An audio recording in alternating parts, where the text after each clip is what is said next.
Eto naman po mga bossing ko, ang isa sa mga paborito ko na mga pampaswerte. Subukan nyo po ito mga bossing, pero lagi nyo po tatandaan, ang mga pampaswerte ay isang kap lamang para tayo masigit na maging positibo sa buhay.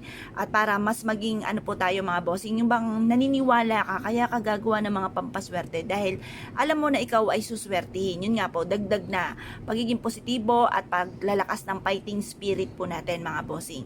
Eto pa mga bossing ko, isa sa mga subok na isa sa mga gusto ko rin na pampaswerte. Ibang version lang siya, nakalagay siya sa platito.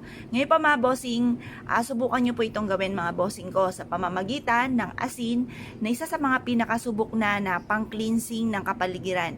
Kaya ako mga bossing dito sa table ko, sa kusina, maging sa negosyo, hindi ako nawawala ng asin. Kasi ang asin ay isa sa mga paborito ko na mga pampaswerte.